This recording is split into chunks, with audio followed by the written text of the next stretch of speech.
Doctor അസ്നയുടെ കാല് നഷ്ടമാകാൻ കാരണക്കാർ RSS ആണ് എന്ന് പറയാതെ ഷാഫി പറമ്പിൽ MP.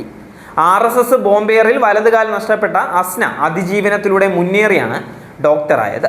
എന്നാൽ അസ്നയുടെ വിവാഹത്തിന് പങ്കെടുത്ത MP ബോംബ് രാഷ്ട്രീയത്തിന്റെ ഇരയായി വിധിയോട് പൊരുതി എന്ന് മാത്രമാണ് ഫേസ്ബുക്കിൽ കുറിച്ചിട്ടുണ്ടായിരുന്നത്. ഇതിന് പിന്നാലെ രൂക്ഷ വിമർശനവുമായി നിരവധി പേർ രംഗത്ത് വന്നിരിക്കുകയാണ്.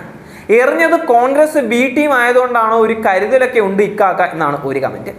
RSS ആണ് ബോംബ് എറിഞ്ഞത് എന്ന് പറയാൻ ഷാഫിക്ക് പേടി കാണും. ഷാഫിക്ക് ബോംബ് എറിഞ്ഞത് ആര് എന്ന് പറയാനുള്ള ധൈര്യമില്ലേ തുടങ്ങിയ വിമർശനങ്ങളാണ് ഉയരുന്നത്. കഴിഞ്ഞ ദിവസമാണ് ഡോക്ടർ അസ്ന വിവാഹിതയായത്. ആലക്കോട് സ്വദേശിയും ഷാർജയിൽ എഞ്ചിനീയറുമായ നിഖിലാണ് വരൻ. 2000 സെപ്റ്റംബർ 27-ന് തദ്ദേശ തെരഞ്ഞെടുപ്പിനുണ്ടായ BJP കോൺഗ്രസ് സംഘർഷത്തിന്റെ ഇരയാണ് അസ്ന. RSSകാരുടെ ബോംബേറിലാണ് 6 വയസ്സുകാരി അസ്നയ്ക്ക് കാല് നഷ്ടമായത്. പോളിംഗ് സ്റ്റേഷനായിരുന്ന പൂവത്തൂർ LP സ്കൂൾ ബൂത്തിന് സമീപം വീട്ടുമുറ്റത്ത് കളിച്ചുകൊണ്ടിരിക്കുകയായിരുന്നു അന്ന് അസ്ന. അമ്മ ശാന്തയ്ക്കും അനിയൻ ആനന്ദിനും സാരമായി പരിക്കേറ്റിട്ടുണ്ടായിരുന്നു.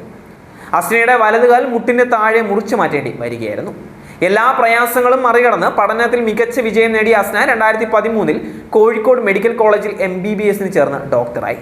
ഇപ്പോൾ വടകരയിലെ സ്വകാര്യ ക്ലിനിക്കിൽ ഡോക്ടറായി ജോലി ചെയ്യുകയാണ്.